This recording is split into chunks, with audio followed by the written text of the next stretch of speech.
আজকে আমরা কথা বলবো over hyped phone nothing phone 1 নিয়ে।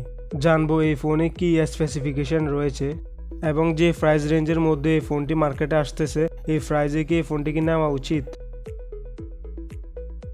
যদি লুকসের কথা বলি তাহলে এই ফোনটি দেখতে জাস্ট ওয়াও। ফোনটি দেখতে অনেক প্রিমিয়াম, ফুল বক্সি ডিজাইন, ব্যাক সাইডে ক্লিন গ্লাস দেওয়ার ফলে অনেক গর্জিয়াস লাগতেছে। ফুল মেটাল ফ্রেম এবং ভিতরে কিছু লাইটিং করা হয়েছে যার ফলে ক্লিন গ্লাস হওয়ায় লাইটিংগুলো ক্লিয়ার দেখা যাচ্ছে। এর ফলে মানুষের মাঝে এই ফোনটি নিয়ে অনেক বেশি হাইপ তৈরি হয়ে গেছে। ডিসপ্লে হিসেবে থাকছে 6.5 ইঞ্চিসের 120 হার্টসের একটি ওলেড অ্যাডাপটিভ ডিসপ্লে 180x2400 পিক্সেলসের। এটি একটি ওলেড ডিসপ্লে হওয়ায় ডিসপ্লের ক্ষেত্রে আপনাদের কোনো ধরনের অভিযোগই থাকবে না। এই ডিসপ্লেটি একটি অ্যাডাপটিভ রিফ্রেশ রেটেড ডিসপ্লে হওয়ার কারণে ব্যাটারি লাইফে অনেক ভালো ইমপ্রুভমেন্ট দেখা যাবে। ক্যামেরা সেকশনে রেয়ারে থাকছে dual camera setup, main camera 50 মেগাপিক্সেলের 1.8 অ্যাপারচার, আর সেকেন্ডারি ক্যামেরা হিসেবে থাকছে 16 মেগাপিক্সেলের ultra wide lens.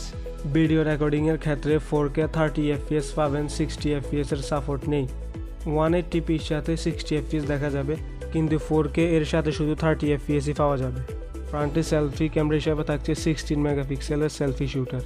ফ্রন্টেও 4K video রেকর্ডিংয়ের সাপোর্ট নেই। রয়েছে 180p 30 FPS এর সাপোর্ট, 60 FPS এর সাপোর্টও পাবেন না। আর 3.5mm জ্যাকও থাকছে না এই ফোনটিতে। ওলেড ডিসপ্লে হওয়ার পরেও এই ফোনটির মধ্যে ইন ডিসপ্লে ফিঙ্গারপ্রিন্ট নেই, রয়েছে সাইড মাউন্টেড ফিঙ্গারপ্রিন্ট।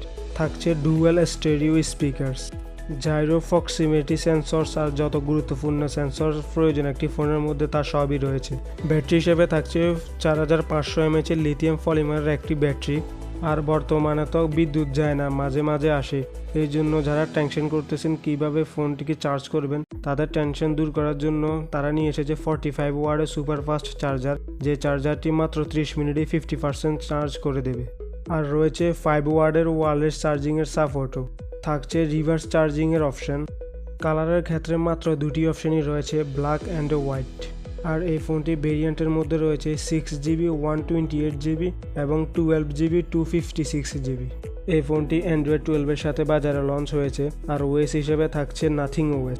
এই ইউআইটি সম্পর্কে এখন কিছু বলা যাচ্ছে না, তার কারণ হলো এই ইউআইটি এর আগে কোনো ফোনের মধ্যে ছিল না। এটি হাতে আসার পরে ইউজ করার পরে বুঝে যাবে এই ইউআইটি কেমন অপটিমাইজড আর কেমন কাজ করে। এই ফোনটিকে পাওয়ার দেওয়ার জন্য চিপসেট হিসেবে থাকছে কোয়ালকম স্ন্যাপড্রাগন 778G। এটি 6 ন্যানোমিটার বেসড 5G একটি প্রসেসর। জিপিইউ হিসেবে থাকছে অ্যাড্রিনো 6412L।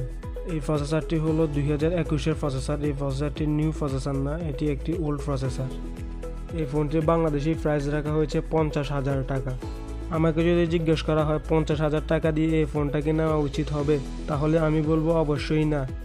ফোনটির মধ্যে এমন কোনো এক্সট্রা অর্ডিনারি ফিচার্স নেই যার জন্য এই ফোনটিকে এত টাকা দিয়ে নেওয়া যাবে। এই ফোনটির ডিজাইন ছাড়া আর কোনো কিছু এই ফোনটির মধ্যে নতুন নেই।